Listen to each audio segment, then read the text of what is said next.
You're listening to Cinema Red Pill. I'm Sharon, and on today's episode, I'm here with guys from another podcast. It's called the Opinionated Stooges, and I'm also with Timothy, my constant guest here. Mercenary veteran. Yeah, here from day one. Say your name. This is Kevin from the Opinionated Stooges. This is this is a first, being on the other side. Really? Yeah, being interviewed. So yeah. Anyway, this is Sam. It's an honor to come and put here my opinions. Post them on you. And this is Moses. This is exciting, exciting, and a different show but same height. Nice. So, being on the Opinionated Stooges, I had to do an African film with them. I feel like we as movie fans, we rarely have a long list of African films on our radar at all. Like, you have to really, really try. Although this one is a more popular one, most people at least know it and have heard of it in some way. But anyway, today's film is Viva Riva from DRC. Let's see. Oh God, I don't want to say the director's name, but I have to say it. It's The full name. Joe Tunga Wamunga. That is it. First time and last time I'm saying it. by the way, the D is silent. You said it. I looked at this name, I'm like, fuck, I don't want to say this. Anyway, so it's a really, let's all from that, it's really a sexy crime thriller. It's also sort of like a gangster flick to some extent. Okay, I could do a gangster movie. Really? I don't know. Yeah, Yeah, it's gangster both the same elements, thing, right? Yeah. Yeah. Okay, that works. I came out in 2010. It's set in Congo, Kinshasa. It's mostly in French and Lingala. It's like a mix of the two, of the two languages. Anyway, the film is about a character called Riva, who has come from Angola. He has stolen oil, fuel, gas, whatever word they like using in the film, and he has brought it to Congo. And his plan, his major master plan, is to sell it when the fuel prices have gone really high, since Congo is going through some sort of fuel shortage. So it's all about the drama around the whole scenario. Riva! Riva! Dis-moi tout, C'est que 5, 6, voire $10 les litres. oui, biso. Tolukambo.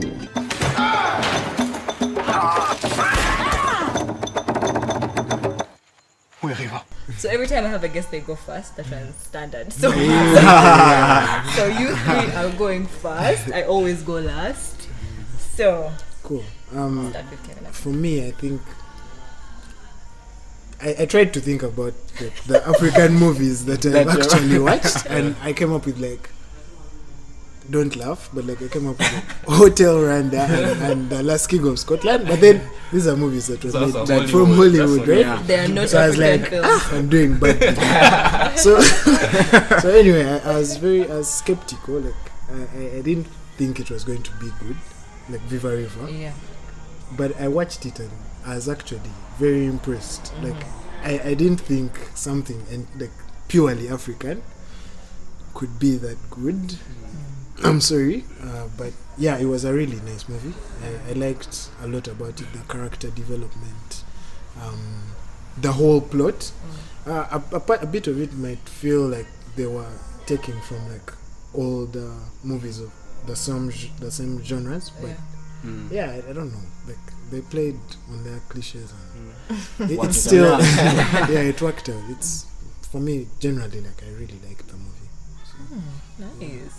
Yeah, for me, I was actually amazed. I did not, to be honest, 100%, I did not see that coming. But it was a really good movie. It was fun to watch. Though, it had cliche things here. What cliche things are those? Could we Let me see. I don't like the whole thing of a rebel guy who has run away from his mob clique or something, had stolen some money and they're now looking for him. I feel like I've seen it before. But the whole plot was, but the execution was on point. Kevin, what were your cliches in the film? Me, it was basically like there was the love story. Then there was It felt like Tony Montana. yeah, like some Scarface. There was that love story with the Azo guy, and then there was also just basically the fact that the apprentice has come and become the master of sorts with Riva and what was his name, Caesar. Okay. Yeah, that whole situation. Yeah, but like it wasn't too bad. Like it didn't put down the movie, but okay. Yeah, it was. Nice. It was good. First of all, when I first addressed this, I feel like calling those moments cliche moments is a bit harsh to the movie, because you can get practically the same thing, the same idea, but tell your story in a very different, nice way. Which is what I think they did. The love story was the way there's a twist in the love story between Viva and Nora. Nora, by the way, is a very hot female. Yeah, You have to talk she really about is.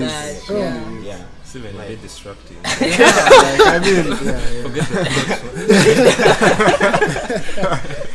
Getting past my past now. Yeah, I think that movie was actually really. I like the point that every character had their own story and their own struggle, and they were getting through some shit. They're always trying to make it to a hard situation.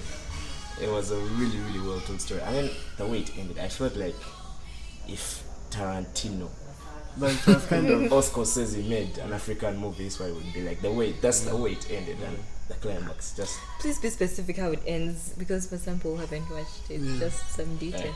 The way there's every character's getting their own retribution at the end. Yeah. Everyone just gets what they apart deserve. from Azo, who I think she did deserve that. You don't just get a woman and it didn't make any sense. Yeah, but like the way everyone was getting what they deserved at the end just made. Actually, then the young kid just opening the bag and he has a Prado to himself, a TX. And actually, that's one of the cliches. I know. I actually told Kevin. But This guy could actually end up. The kid could actually end up with the money. And it happened. And it actually happened. But there's also like I think the way they developed these characters throughout this movie, and not just like at the beginning. Like for example, one of my best scenes in this movie was the one where Riva returns to his parents' home. And then they're dropping all these things from the past and all that, and like it just feels like you now know why he left, why he went to Angola, and like it just explains why he it builds on Riva, and like I was kind of angry at him for slapping his dad and all that, but then and like it's hard.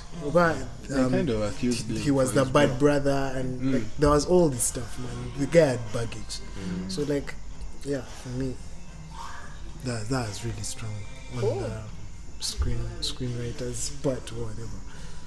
There was a nice plot twist. The commander, the sister, to turn out to be turned out a bit dead all alone. Like it was a clever. I think it was interesting. Man. Too much praise. I know. I think we should shift it but to how you keep accusing it of being cliche, I think the praise is just enough. yeah, it's a lot. That's why I say it's a bit harsh. It's a bit harsh, Timothy. Maybe I start. Personally, I like this movie very much. I watched this movie, I think, 2012. That's probably like in my first year of campus or something. Yeah, and then the movie itself, like, because right now I've so tried to pursue a career in this whole business of filmmaking, and that was one of the movies I saw back then, and I was like, wow, guys in Africa are actually doing this, and this is great work. Like, if someone in Africa can do this, then definitely, if like you have the resources, you can also pull off something as good as this. Yeah. And then another thing is like the director, Joe Munga. You know, he lives in Uganda, right? He lives in Entebbe, actually. Yep. Really? Yeah, he lives in Entebbe. Yeah. And I've actually been to 2 screenings where he has been there. There was one, I think, somewhere in Kamocha. I was with you that Boyd day. Zentram, yeah, where he came and watched his film, and then he had a few talk afterwards. of course, Paul raised some issues with the film that they had. Please talk about those issues and you guys because, about them. Because when you explained his process about how he got the production funds, because he grew up in Congo, he went to France to film school. He studied from there. And then I think most of the funds for the film were got from France. So I think him including some of those themes of like homosexuality and all the image of Congo, they were like, this guy is just being financed by these outguys to put a dirty image of Africa in the country, And at the screening, guy tried to defend himself. He was like, "This is film, fiction, But you know how Africans we can be with on our high horses, That person who had that point was brutal. I will never forget that. He was like, "You're putting these things on Africa." He was annoyed with that guy. It was quite interesting. Then another time he came because also at Kampala Film School in Gaba. So he came there for like these master classes that guys usually have, and he was just explaining his process and those things you're saying, like maybe that was a bit cliche. It's because he actually intended it, because most times in Africa, if we're going to do a film, it's usually going to be real life, like a slum, some ghetto kid. Him was actually trying to go with the genre, a gangster film, get the guy even has his hat, he has his henchmen behind him. Like it was intentional. It was like he was just trying to put something different and entertaining instead of something that's just Congo, then guys are killing themselves over petrol. He was trying to streamline it. So personally, I like Viva Riva very much. It's one of my favorite African films. I also don't have that many under my belt, but of the ones, it's one of the first I saw, and I was like, maybe I could also give African films a chance instead of only seeing the more of the Western content that we usually get. Actually, also like the way he captured like Kinshasa in the whole movie was really good. Actually, like after this movie, I went online to check out, like to read more about it, and I saw they won like 6 African Oscars. And one of them was for like the cinematography, and I was like, definitely. They also won an MTV Movie Award. For best African. I know MTV, but still MTV. No, and again talking about grabbing Kinshasa, because again he explained how he used the whole fuel crisis, because it actually happened in Congo, I think early 2000s. There's actually a shortage, and like all this scheming and corrupt stuff was going on. So he was inspired by that, and I think that made it real. You can make a story in isolation and it will seem very like staged, and when you're seeing this going through a town, this guy is coming on a boat with barrels of oil, it looks real, and it's a lot more believable than most African movies that are probably shooting. Were you all satisfied with how Nora's? I think that was one of the low points for that film. I didn't like that at all. Her whole background was even cliche with the daddy issues. I'm like, really? Daddy issues? This was, and then of course she's the one who goes back to make things right with daddy. That cliche word again. That was really fucked up. But okay, to me, I felt like she didn't deserve to make it to the end of the movie. Like her going off in that way. Okay, not that way of I'm not making it right with my dad or anything, but her just going off the story. Because at some point I felt like this guy's love story it's not believable at all. Because she was also in her own hustle. She went as if called the guy and called as though found them. She was on her own hustle. I don't believe that they were going to fall in love. It wasn't going. She had to leave her story. She had to leave. I wasn't satisfied with her background. Could I call it satisfaction? It was just like, really? It was one of my cringe moments. Like, come on, daddy issues. I was so bored by that. She has that poorly developed character. But again, another thing is there's like you've watched more films, I'm sure. And there's like like film noir, like it's not even like a genre, like horror or action movies.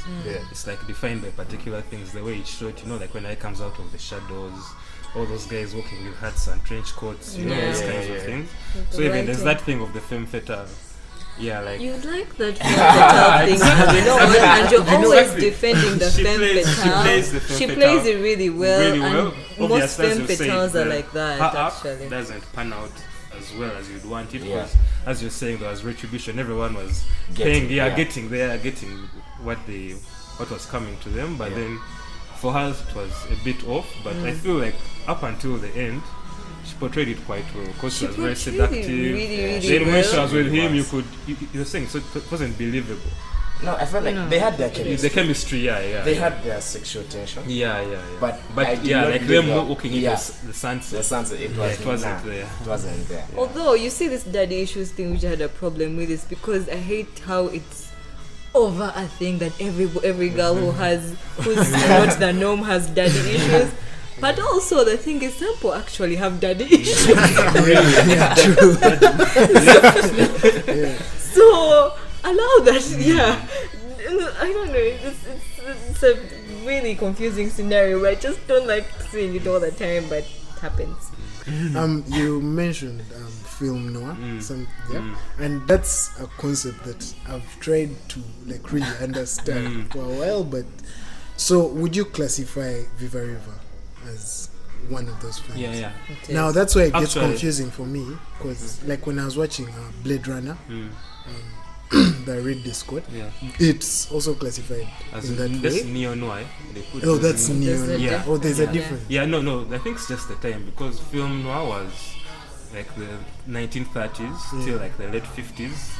That was then. Now, like, I think when the Scorsese came back, movies like Taxi Driver, that's when they made it now neo, because neo is basically new noir. Like, it's weird how even they call Matrix a neo noir movie. It's like a neo noir action movie. Because they have these agents and they all dress, like, just imagine the trench coats the whole time. Now here they're in suits and that kind of thing. So it's just a period thing. But the thing noir isn't defined by, like, horror. You know what you're going to get. Like, there'll be stylistic thing. It's a stylistic thing. Like, you can't define a movie like a noir movie has this and this. It's just the way it's presented, like the way people dress, the way people smoking cigarettes, the hats, all the way it's shot, the shadows and all that. The style. That's when it's now a noir film. It's even the picture when you say neo noir is a guy in that classic hat and the trench coat. It's really defined by that. Lesson 101. Okay, let's see. My first time watching it was with him when we were with the director, and they screened it close here on Bukoto Street. But before that, I knew it infamously for one particular scene. You're the one who even described that scene. That one particular scene on the window. Really. That's iconic. So I sat there. That's when I was just talking about. That's the scene. So that window scene. I sat there waiting, and it does. And the sex is not that much actually. It's there, it's a lot, and because that chick is really the femme fatale thing, that's why I wanted to identify it as a sexy crime thriller, because there's a lot of that. There's a character none of you have talked about who I really like, who's the commander, the chick who turned out to be a lesbian. What do you feel about her? I really liked her. I even liked her nuance. Did any of you care about her? Yeah, I think she was representing like kind of like the corruption, like the system of like the way people take bribes and what and all that. Most of her story was quite interesting, because even the arc you liked a lot, where it turns out what she thought had happened, her sister was actually alive. Yes, she wasn't. Was all her interaction with the criminals, being disturbed by what's happening. In the end, wanting money too. I really loved how nuanced her character was. She was one of my favorites. Now, I think I didn't like about this film was the main guy. He's really a douchebag. I don't like this guy. No, but I think he was portraying someone who has just got money and they're arrogant for no reason. You've come with money, I'm in the town, I'm the big guy. I actually liked his character. Like, I imagine even the whole thing interesting. You do the craziest. Like the person who's never seen money, you finally have millions. You would actually claim and you can shine his home. That wouldn't happen if he wasn't to give like him, man. Termination. Wait. What else do you want to talk about? Yeah, Nora is really, really sexy. Her daddy issues. The Lingala music was very dominant in the film. Did you notice that at all? Yeah. And I liked it. It felt very authentic. This film has the same tropes in very many movies. Yeah, it was like he just got inspiration from other things to tell an African story. It wasn't like an original, original. Like it was just a lot of homage in it. That is not original at all. But it's still a good movie. It's still a good The way it turned out, the priest was also after the man. I liked that. I liked that a lot. And also the Nora chick, the way she also had the same problem. I think like she had the same problem because how her dad chased her from place. How she had a sugar daddy in her school. So I feel like The director of the school. It's almost the same thing in a certain way. I feel like that was her child. I like that thing you said that the priest also, like Yeah. showing how Like every everything, institution there's nothing is just that's corrupt. There's nothing that's sacred. It's just- Anyway, anyone have anything else to say about the film? Was there any good person in that movie? Like, do you think that throughout the whole movie there was a genuinely good person? and that's Who's and to the kid. The kid. I like And that's why him. maybe he's the one who That would benefited. But again, that's the thing I was saying. Again, Noah, when you're saying Yeah. 101, Yeah. like again, I was saying like Noah films usually like say superhero movies. There's always this person who has that moral standpoint of like I have to do good, but Noah they're trying to come closer to life whereby everyone has their own intentions and they usually clash. Like there's nothing like for the greater good. It's basically everyone for himself and what. So what you're saying is anyone good? Probably they were, but then because through some of the actions they were good, but then in the end it was really about what they want or what they're trying to get and all that. So it makes it look like there's no hero, there's no one who is, but Super cool. So did you listened to the episode and you saw they tortured me with my choices at the end of the film. yeah. For favorite film. Good. Right? What? Yeah. Since you're on the film podcast. No chills. And I'm not allowing one choice, I want two. Yep. Best two. Yeah. Or more like honorable mentions. Just dude, you want to list like 10 so you're unable to pick out 2 out of the bunch. First two that came to my head were Goodfellas and Heat. Wow, you're a gangster movie guy. Man. Ouch. Yeah, really. Wow. That's one of my favorite also. Which one? Goodfellas. Heat or Goodfellas. Really? I'm going to say one, then I'll get to Kevin, go to Kevin, and I'll think of my second. This is hard. This is so hard. See, it's It is, man. Oh, I could feel you racking your brain. Because in this moment right now, Right movie now. that just slaps my brain is Pulp Fiction. Okay. Kevin, go. I'll also say one and it's in it, but the good, the bad, and the ugly. Nice. Oh, You're that's into actually westerns, eh? There you go. I love thank me you, westerns, God. man. That's the bad thing Godfather. about The this. Godfather is my other movie. Not number 2, my other movie. Okay. I'll go for The Godfather Part 2. Ooh. Yeah. Not That's a bad. nice one. It's a better one. Yeah, it's the better one, but Godfather's lived with me. I feel like, Yeah. You're not prone to this question, by the way. I never really had to. And you all seated there relaxed. Okay, let me see. You mentioned Goodfellas, so I'll put first Memento. You really Yo. like, you know, Yo. Memento has Yo. been on your list Yeah, for that's the actually. longest Look, I time. cannot I can't remove it. believe it never goes away. Memento, my Yeah. favorite. Then I think, let me say for mainstream, obviously, my second would be Terminator 2. Do you have any appreciation for femininity? Any like female? Miranea. No. Stop that. Female directors, female actresses, anything really feminine. Is there any movie that's female centric that you've really liked? That would be a better, Female-centric movie. yeah, that has a lot of women in it. That will be a Recently, I hard watched maker. 20th Century Women. You liked 20th I Century? love that Yo. movie. That movie was nice. It made me go and watch The Beginners. The It's called Beginners. Beginners, yeah. It was by the same guy. Yeah, Mike Mills. Mills. 20th Century Women. Do you know I did like that film? It even shocks I me. love that movie. There's And that do you know scene- how I crave women's films? I didn't like There's it. that scene where like, the mom is dancing with this other guy, the guy who does the handiwork around Yeah, that yeah, broke yeah. song. I even downloaded the song. And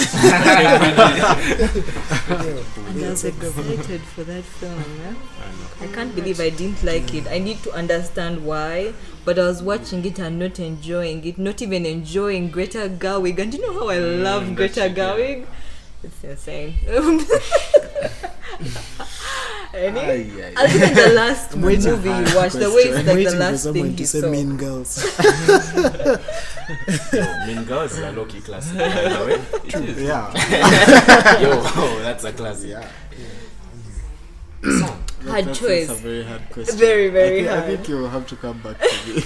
Moses, do you have any choice in your head right now? Like movie, director, I'm not sure.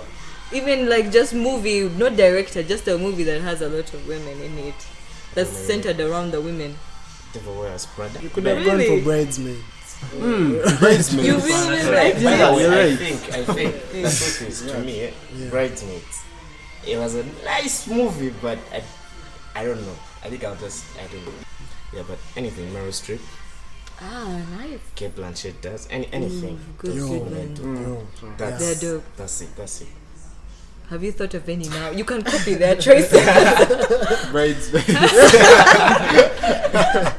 But yeah, if I was actually to pick a female actress, it would be Kate Blanchett. I loved her in The Aviator and it was last year. What was it called? Carol. Yeah, We were talking about Carol before you guys Good came. movie. Yeah. We Female directors? Who are you? no first. Going You're trying to avoid it, but this should be easy for you. This chick, like, I didn't like her first film. Okay, the first film of ours I saw, but Eva DuVernay, chick of Selma. She also made this documentary 13th, which came out last year. Yes. Yeah, like when I watched that documentary, I really appreciated her work way more. Like I've seen, I think, one short film of hers, Okay. and she's the one like contemporary, who I would say I really like right now. And then actresses, who should I put? I like what's her name? Diane Keaton. She was in Godfather, Sky's Wife, and all that. I like all her roles. Woody Allen, like I just enjoy seeing her in movies. I would say from the classic dub, she's one of the ones I would. She's one of the pick, ones yeah. you'd pick. Then normal ones, I don't know. Contemporary, I don't know. Maybe Kristen Stewart. She does a lot of nice Kristen artsy Stewart? stuff of late. She has been doing ever since Twilight. Indie Gap. flicks. leave Twilight aside. Yeah. But like this other movie she has been doing of late are usually really good. The one she has been doing with more acclaimed directors from Europe. The Souls Marias Yeah, and stuff. Sales Maria, Persona Shopper. Yeah, I think she's good. She's branching out into something else, and she'll probably win an Oscar somewhere down the road. It will be shocking, but she'll win. I hear it will be shocking. Shocking. But it would. Yeah. Okay. I don't want to answer that question. No. You're the guru of female directors. Take us through. You think I asked you this question with my answers in the back of my head? I just struggle. Like I'm currently trying to watch a lot of female-centered movies by women, which is even rarer because usually the men also do their movies and they do them well most of the times. I don't know why I expect a different outlook when it comes to a woman actually doing it.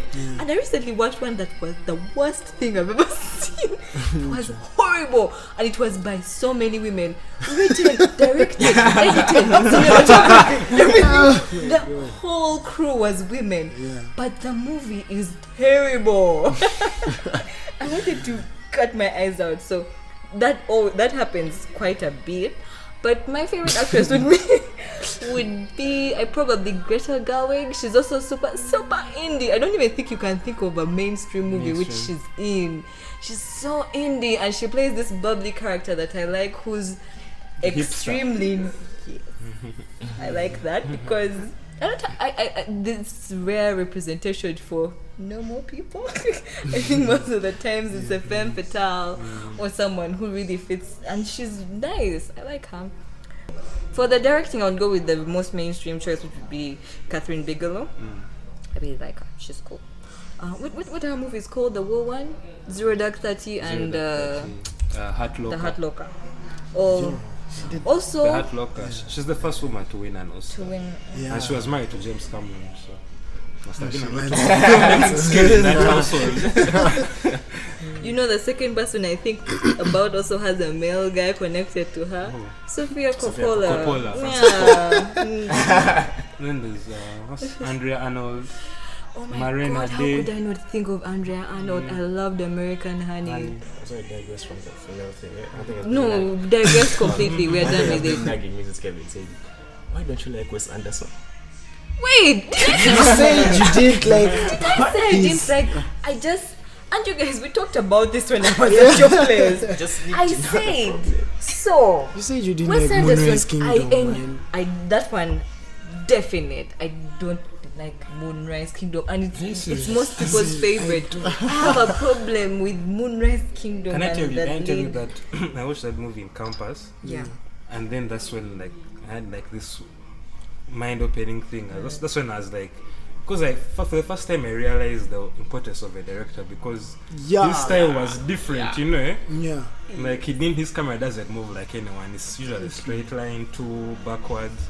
So that's when I was like, oh, so this is Wes Anderson. This is his style, and that's when I kind of got the concept of what a director is. You know, that's why Scorsese. First, I just knew names. Then I realized that everyone has to have their own style. Yeah, but I don't know how you cannot like. But Movies Kingdom, are that very. one I can't even try to water it down. I don't Honestly, like Moonrise Kingdom. It was a very sweet movie, by the way. Yeah, man. I have a That whole problem child with love, kids. I need to check running away myself. together. But and I really tried. I like Fantastic Mr. Fox a lot. Royal Tenenbaums. I watched Oh, it. I like Royal Tenenbaums. Although, Yeah. You're in the middle. like by the time it ends, then my feelings are not strong. Like it's just okay. It ends up just okay by the end for me. But Yeah, the first half is But strong. Wes Anderson, you know that's the thing. Like, and you're the one who has tried to push Wes Anderson on me for so long. You really think I haven't He's really unique. tried with He's him? unique. He's unique. He has this style. Colours, it's super all that cartoonish. shit. He's so specific. that. Have you read any of his scripts? He's super Haven't specific. read any scripts. Like the person should eat chew how many times. Like he's so specific how his style looks. That's all cool. It's very, very stylish. Could I phrase But it that way? content. But his content doesn't stick with me. That's my problem with him. His content doesn't stick. His characters will have some interesting bits of dialogue which are told in the most cold way. He likes very cold characters. And they just never stick. Like Roy Tenenbaums doesn't stick. It never sticks for me by the end of the film. Budapest. Now I don't even remember what Grand Budapest was about. I remember the hotel and everything, like an Indian boy running around. Like there's something about his stories that don't stick, and yet I like the way the camera is moving, the way he's doing the shots at the top and the food being specific. How you will never miss a Wes Anderson film. But that's just not enough for me to run nuts about him. I understand That's what my you say, thing. because like his films, like if it look like themes and stuff that's going to shake you at the end of the movie, like, man, that's not there. And These movies are very light. more a substance person more than a style person. This has been an episode. I've been with the Opinionated Stooges. Thanks for coming. This was fun. And Timothy, I want to talk about your film. No. No, I'm saying one sentence. Okay. Timothy is shooting his first film soon. It's called Askari. The sky. Yeah. It's a short film, like, a noir film, African. F-A-Y-A, not F-I-R-A. So you watch and see it. Probably to be coming out soon, and you guys obviously will have to come through and Yeah, we have to see. you go and promote it by force. Podcast. We will. Okay, Kevin, Sam, and Moses, it has been so much fun having you on. Thank you for having us. Yeah, Listen it to was Opinionated Studios, you already have. It's like, all the listeners listen to this. They already know they already know that. we borrowed listeners. Why are you even trying? No. I'm borrowing them just for this moment. Yeah, this is Cinema Red Pill. I'm Sharon. Comment on SoundCloud, Twitter, Facebook. It's Cinema Red Pill everywhere. Bye. next.